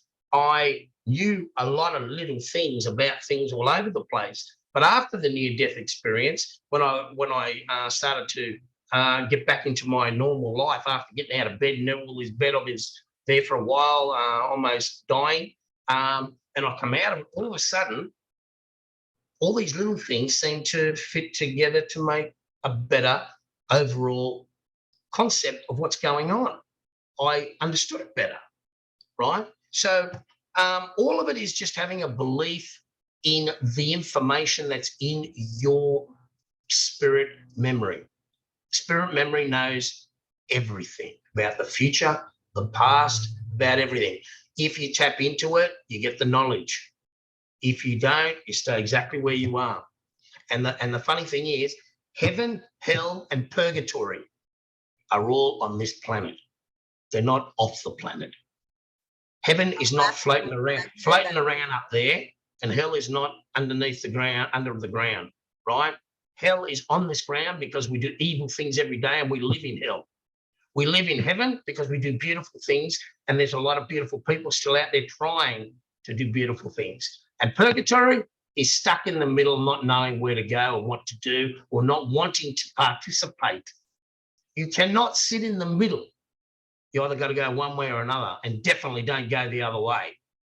You don't go to hell, and you don't talk about evil. You know that thing about the in China, they talk about the four wise monkeys, right? They talk about see no evil, hear no evil, speak no evil. It's the three wise monkeys, sorry. Yeah, that's right. Hear no evil, speak no evil, see no evil. But the most important one of all, think no evil. That's not mentioned. So basically, it's an overall of all of them. Don't bother don't look for evil. Don't see it in your life every day. If you see it in your life every day, it's there. If you hear it in conversation all the time, you're hanging around with people talking about evil things all the time, it's never out of your mind. If you're speaking it, that means what you saw and what you heard, you're now passing it out. So the whole idea is, the whole concept of all of it is, stop thinking about it.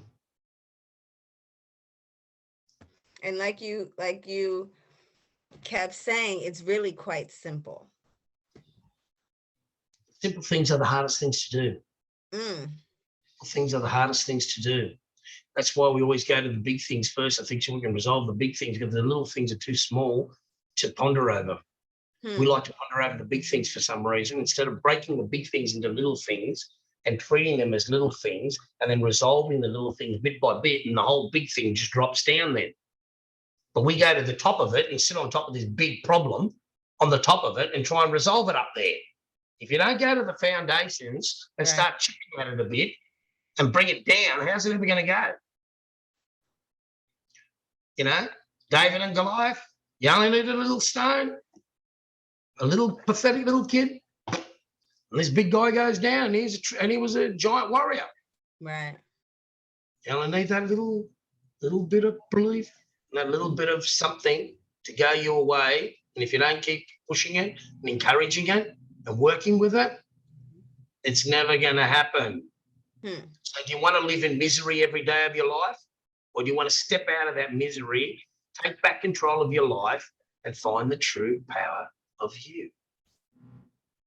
And if you don't want to live in misery your entire life, please, no way in the world, check out, and nobody does really. And I think so. I don't think no one wants to. Right. But somehow they feel they can't find it. They don't know how to find it. They don't think that people care about them, that people don't love them, or people don't respect them enough. And they find this way of taking their own confidence away, their own self-security away. And once they take that away, what's left? There's only two things you have to believe in: you and God. That's it. That's it. If you believe in you and you strengthen you, you're a better you. As a better you, you're self-developing. As a better you then can go out and help others. If you only go out there and help others, right, which is still a good thing, but if you're out there only focusing on everybody else, you deteriorate, because you give your energy to everyone else. You need to strengthen your energy to be able to be strong enough to be able to give energy to others and not suffer yourself. Right, right. You know what I'm saying? Yes. It's like building your energy up first, and then you go and help others. But you can help others by building up your energy at the same time. So it doesn't have to be one for the other, but you have to be working on both. You have to be working on yourself as well as working on helping others. It's the same as mind, body, and spirit being in balance. If it's not in balance, the whole God system doesn't work. Because God created it all to be in balance, right? So like the Father, Son, and the Holy Spirit. You know, people say that every day, but do they really understand what that means? Think about that. The Father, the Son, and the Holy Spirit. If you look at it now, this is the knowledge I've been given, and I know a lot of people aren't going to believe what I'm saying, or they're going to question this, right? Okay. So when this is all created originally, the theory behind it all, the Father does not represent God. The Father represents the head of the family. The Son represents the children of the family. But in that time, it was a chauvinistic world. We never spoke about women or daughters. So it was the Father as the head of the family, the Son as the children of the family, and the Holy Spirit is God. And the Holy Spirit is inside all the family unit. It's one. The Father, the Son, that's the next generation. So again, we pass the memory on. So from father, we pass the memory on to the child, and the child passes on to the next child and the next child, and it goes on and on and on. The Holy Spirit is within all of them. Holy Spirit is one with all of it.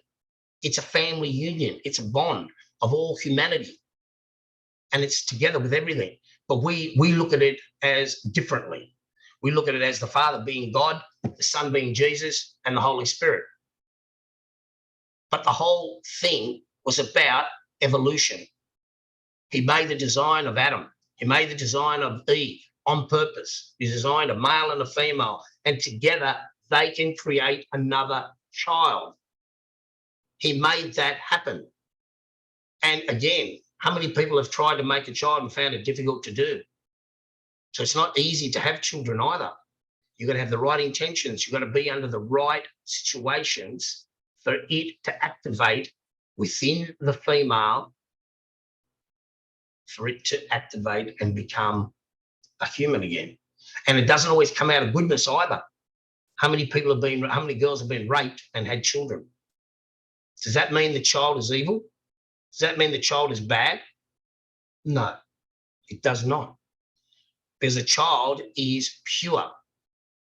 It starts with purity, but it has bad knowledge within its programming, because it's got the ancestral traits of the past. So when your child grows up, sometimes he's a little selfish. He doesn't want other kids to touch his toys or play with his toys. He doesn't know how to share things. But that's just something that has come through generation to generation, that maybe the ancestors were like that, or a hatred for something, or they don't like something. That's not their fault. They've inherited it. So again, they have a choice as they get older to start making decisions themselves, and not just their parents telling them what to do, not their teachers, not just their bosses, not everything else. They make decisions for themselves. And that decision making is your responsibility. So take back control of that responsibility and make them good decisions. Make optimistic, good, healthy decisions, and you will be a healthy person and a strong person. And you'll see positive, optimistic changes in your life. 100%. 100%. And stop blaming everybody else for your problems. Yes. Stop blaming everybody else for your problems. It's not everyone else that's out there that's the problem. It's the way you're thinking and the way you hear that what everyone else out there is doing, that you perceive that they're doing it. Right. Take responsibility for your own thoughts. If someone doesn't like you, that's their problem. It's not yours. You know what I mean? Yes. Choose your friends wisely. That's important. Choose the people around you wisely. Right. Don't have people around you that put you down all the time. Don't have people around you that always belittle you, or say, oh, you're useless, or you're hopeless, or you're this, or you're that. They're not the people you want around you. And it doesn't mean when you say you don't want them around you, it could be even your father doing it. Doesn't mean you leave your parents and you leave your father. It just means when he's criticizing you like that, don't listen to it. Unless your father or your mother or your friend or someone is not saying something nice and positive to you, you know what I'm saying? Yes. Then they're not doing the right thing towards you. Yes, we need discipline, but discipline doesn't have to come out of anger and hatred. Right. Discipline can still come out with being respectful of each other. You still got to respect the child. You know what I'm saying? He's still a human being. He's going to grow up, and he's still going to do some powerful things in the future. So respect him for that. You know, just because he's innocent and doesn't know much at the moment doesn't mean that you have to treat him otherwise. Right. I know it sounds, sometimes I'll go over this a bit too much, don't I? No, because I think all of this information is very important. And I think that you should make a YouTube channel. Well, as I said, I'm doing this Distress program, and I'll be doing a lot of podcasts and putting out another website where, you'll be able to access all this stuff and that. But at the moment, the book is being re-released. We've done an audio on the book. There's an audio one. That's the second copy of the book. The original one was the Manchurian. That's why it's the same almost as that. The Manchurian Man, which was the one that Leonardo designed, that stands like that with a circle around it. Yeah. That's the one that was the main one on my book the first time it was printed many years ago. And I've been working on other things since then about this program and stuff, which will be coming out soon. Great. We did an audio on the book as well, which I wasn't really thinking it would be that powerful, but I was shocked that when I even sat there and listened to the audio of my own book, it was like I'm hearing some things I didn't even know I wrote. You know what I mean? Like they came from somewhere. They weren't really my direct thoughts, but they are a memory that was in there that allowed me to activate these thoughts, to become aware of these thoughts, and then start putting them down on paper. And then when you read them, sometimes you go, oh, wow, yeah, all right, I get that now. And you start even like preaching to yourself. That's what it's about, isn't it? You've got to preach to yourself. Practice what you preach. Isn't that it? Walk the talk. That's right. That's what they say. And so where can people connect with you online and stay in touch with you so when this program is released, they can be a part of it?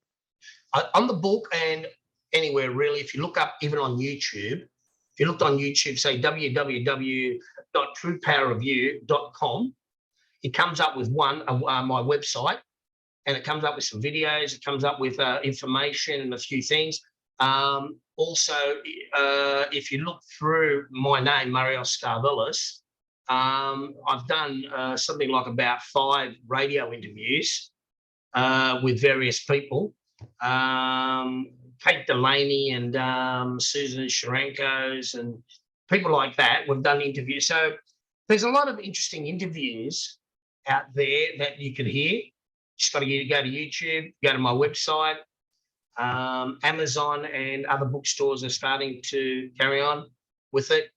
My book also is in the New York Times anniversary book, magazine, which is I think it's 125 years of New York Times or something. Wow. So look, it's been around for a while, but at the same time, it's like every book that's been written. There needs a time for it to be ready to come out, even though it's been out. You know, we look up books that were written in the 60s, 70s, 50s, and they're forgotten. They've been written and forgotten, but all of a sudden someone makes you aware of it, and you pick it up and start reading, and go, wow, some interesting information here. How did this get all forgotten about, you know? Even medical stuff, you know, even herbs, spices and things that we don't use now. The Asian world, you know, all the philosophies and things that they had many years ago. We look at them now and we go, oh, that all makes sense. Doesn't matter what we're doing, how they're using it now or not, whether they even practice it anymore. The thing is, there's a lot of ancient things back there that we can learn from, but we can't live in the past. Let's start realizing we can't live in the past. Majority of people on this planet live in the past. Go back to what their relatives did, their grandparents did, blah, blah, blah. It's just there for you to be guided to get to where you are now. But from here, the future's that way. Stop looking back there. It's behind you, right? And my dad used to say in Greek, a line that I've never forgotten. He used to say, "Bobisomu satana," right? And that means in English, devil, get behind me, because I'm going this way. And I don't want you in my face. I don't want to see you. I don't want to hear from you. And I don't want to think about you. All right? Get back there. That's what he used to say all the time. And he came from a small village, uneducated. And that's my next generation back. So again, that just makes you realize how really intelligent we think we are when my first generation back comes out of a small village in Cyprus. And if you have a look at most of the elderly people around the world, their fathers all came from the same places, little villages, uneducated, hardly anything there going on. But today, we're in an intellectual and digital world that is now taking us, whoa, right out there. So it wasn't that far back that we came from nothing to be where we are now. So it's not hard to believe that we are all confused a bit. There's too much information overload. You know, we've got Google, we've got YouTube. There's so much going on out there. Our brain's going, whoa, what's going on here? Yes, it's okay. It's okay to have this knowledge and get confused. It's okay to be angry. It's okay to do all these. We're emotional people, but it's getting in control of them. That's the key. It's not about having them. We're all going to get angry at some time. We're all going to get jealous at some time. There's no emotion that everybody doesn't have. It just depends on the level of emotion you have. Do you have 1% of it, or do you have 100% of it? You know, some people are very jealous about everything. Some people, they don't even show it. But it doesn't mean it's not there. Everybody has all the same emotions. It just depends on how you perceive them, how you utilize them, and what attitude you put around them. That's it. That's basically the simplicity of all of it. Control your emotions, control your thoughts, and make sure that all your thoughts are based around optimistic, positive ones. And work on it every day. Don't stop. And that's how you get out of stress, anxieties, depressions, suicide, out of all your phobias. You know, any addiction is just anchoring yourself to something that makes you feel good at the time because you don't want to face your reality. You know, to get away from your reality, you go and gamble. So you're blowing all the family money. You're blowing money everywhere. You know your family's suffering. You know you got no money, but you're still blowing it. It's an addiction. You got to sort of feel sorry for them in some ways, but at the same time, you feel like giving them a good slap in the face. Oh, what are you doing, mate? Can't you see? You're not going to win, mate, doing this. It's not going to work. How many gamblers out there are successful gamblers? A very minor group. Minor.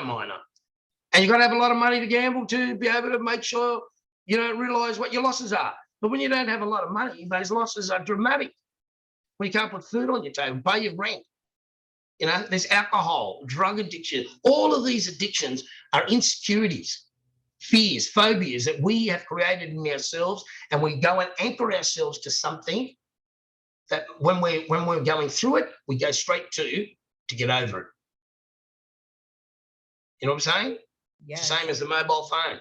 Every time we're stressed out, we're unhappy, and we don't know what to do, and we don't know where to go, we grab our phones and start looking at videos and listening, go through Facebook, look at other people's problems and other people's issues, and going, and you think it's funny because you're thinking, they got problems too. That's good because I feel shit and I don't like it. So it's good to know others have got a lot of problems going on too. So we think like that instead of thinking, hold on, why are we thinking like that? Where is the logic in that thinking?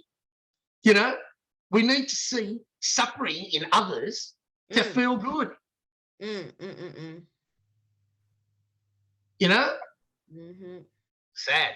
It's very sad. But it's not really a big issue. It is and it isn't. Again, it starts with every individual.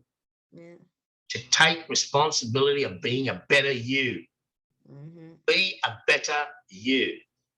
Learn to develop yourself, to improve yourself. Learn to read more, better things. Don't read all the crap that's out there. Pick selectively things that you know you need to read or that are based around good things. You know? There's plenty of great writers out there. There's plenty of good people out there. Even movies, like, funny enough, last night we were sitting there wanting to watch something, and there's been a lot of things with this COVID going on everywhere and everything happening everywhere, and there's a lot of depressed people out there. And we're sitting there, and she goes, let's put a movie on. I go, yeah, all right. So we're flicking through, and I know she doesn't like animated movies, right? And I don't mind them because I love cartoons and things like that as well. So anyway, we're flicking around. There's this animated movie that was, the people looked real. But they're not real. They're animated, right? And I'm going, let's put this on. And I put it on. She goes, that's animated. She goes, but they look real. And I go, yeah, let's just watch this for a second. And she got so into it.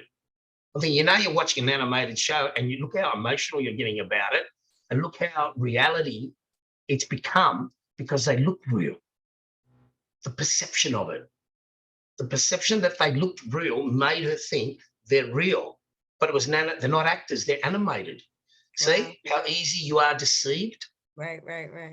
Life is easy to be deceived in. It's easy to be manipulated in. You need to be in control. You need to be in control, or it will control you. Thank you so much. Thank you so much for your time. My pleasure. It's all been good. It's all been good. I hope I haven't bashed your ears too much. No, absolutely not. We really appreciate this, and we love having your book here. Our customers have really been gravitating towards it.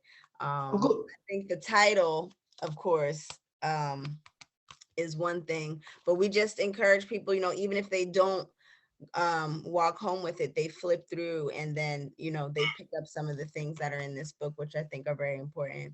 So everybody who's watching this video, please come by Hidden Gems, 55B Morris Street in New Brunswick, New Jersey, or go to truepowerreview.com, correct? Yep. And get your copy. Thank you so much for your time. And even more than that, thank you for the work that you've done with this book and the information that you are sharing with all of us, because like you said, it really is simple, but sometimes simple things are the hardest thing to do. And so there are a lot of concepts in this book that if you apply it to your life, you will really see a more positive outcome, honestly. Of course. Well, look, love, for example, is the thing that we all want. We all want love. Why is it so hard to find? Why we have so much trouble finding it and holding on to it? Right. It's just a question. I'm like, are you asking me that, or are you going to answer that question? It's just a question. There is no answer, because if you look around the world, why? If we're all looking for the same thing. Yeah, why? We're all looking for happiness. We're all looking for love. Why is it so hard to find? And why is it so hard to hold on to? Why is the divorce rate so high? Yeah, it's sad. There's something that's happened in the whole concept of the way we think. We don't start thinking in a different way and believing in God, in the purest state of God. I'm not trying to say, forget about Christianity, forget about all our doctrines and all that. I'm not saying that, but I'm saying stop allowing those to be the only things that guide you. You can have a conversation with God whenever you want. Yep. Start doing it. Just start it. Start right now. Start right now. Seriously. Thank you so much. Thank you for your time. And I hope that you will add this interview to your list of other interviews on your website. Oh yeah, please send me a copy. We will, because we really value the information that you share in your book, and also, through this talk. I didn't know that there was an Audible. Is it on Audible, the platform? Yep. So that's great too. And if you get an opportunity to listen to it, because as I said, it shocked me listening like someone else is narrating it, not me. It's not my voice. It's a professional doing it. But listening to it in a professional, like speaking voice, and the whole chapters go through, it even blew me away. Wow. Yeah, and I heard things like, it's not like I heard it for the first time, but the way you're hearing it from someone else's voice coming to you, it really resonated strongly, even within myself. Wow. So it is a powerful thing. Words are powerful from other people. That's why we say, like the words are stronger than the sword, as they say. So we have to be careful about the words we use. Absolutely. Yes. And the words that you choose to say and the way that you say things also is very important. Yep. No, exactly. Tonalities, everything. Yeah. I can see how you can create an entire program around this topic. There's plenty of things we can do to improve ourselves. And it doesn't mean going to gyms and doing all this. There's a lot of things we can do to improve ourselves and have a better well-being, a mindfulness, awareness. All these things are basic things, but we need to try and bring them into our lives rather than hold them away or push them away or standoffish and pretend we don't need them or we don't want them. They're just excuses. Stop making excuses. You know, Right. as I said, there's only you and God. Hmm. Everybody else comes after that. Mm. Because if you have you and God close, then your partner and you are going to be stronger together. You and your children will be stronger together. You know, the people you meet, you will meet good people. You know, yes, you're going to meet a lot of bad people too, but it's your choice whether you hold them near you or let them go by. You know, people come into your life, as they say, for a moment, a day, a year, a lifetime. Not everyone stays there. Yes. So you don't know which one they are. Just choose wisely. That's right. Choose wisely. That's it. That's it. And choose the true power of you. Thank you so much for your time. So yes, you're joining us all the way from Australia. So it's now 10:30 here. Yeah, and I'm 1:23 in the afternoon. Wow, okay. Well, you have a good afternoon. Yeah, it's a nice sunny day out there. You know what? I'm going to This. go for a swim. Really? Yeah. That sounds great. We're out of swim season here officially. Oh yeah, we're a bit crazy over here. Like, you know, we even go swimming in winter because our winter's nothing like yours. Yeah, no, we're It's not as freezing as your winter. it's getting cold. It is. I can imagine. During the day is okay, but at night you start to feel it, and then it's the reminder, like, oh, we're approaching December. It's going to start getting pretty brutal out here. Actually, we're coming to the end of our winter. We're in spring, basically, because we're just around the corner from summer. Summer's only about 3 months away. Wow. So our summer is big. Everybody loves the beach. We're all beach goers. We're gonna have to come visit because it sounds like a beautiful country. It is. It's different. We always look. Australians are big travellers. Okay. Very big travellers. They travel. We travel around the world. We love our travelling. You know, but everyone says it's beautiful out there, but we'd rather come home. You know, because Australia has a bit of everything. You know, we have some of the hottest temperatures you can ever think of in one part of Australia. We have snow. You know, we have like country towns all over the place. You know, we have a bit of everything everywhere. Like everything you think of in the world, we have a bit of it here. The only thing we don't have is the culture of thousands of years. We're a young country, but we're very multicultural. So all the multicultural people have brought a lot of their cultures here for us to experience. But we are not an old country. We're one of the youngest countries in the world. Wow, I didn't know that. Yeah, we're not that old. Wow. That's quite so it is interesting, yeah. But as I said, we have some of the most dangerous creatures in the world too. We talked about that. Yes. And thank you for answering all of my questions. I was just so curious, you know. It's not every day that you get to speak with someone from the other side of the world. And so sometimes, you know, you're just curious about what life is like on the other side of the world. Oh yeah, 100%. Yeah. I'm one of the lucky ones that's been to America a couple of times. So at least I've seen and met you people, and I love Americans. They're very outspoken and very friendly and bubbly, and it's good. It's good. I love it. Yeah. Well, I hope you come back and see us soon. We will. Okay, good. As soon as this COVID goes, we'll sort it out. That's right. Okay. All right, we gotta go. All right. God bless. All right. Thank you so much. All right. Bye. Bye.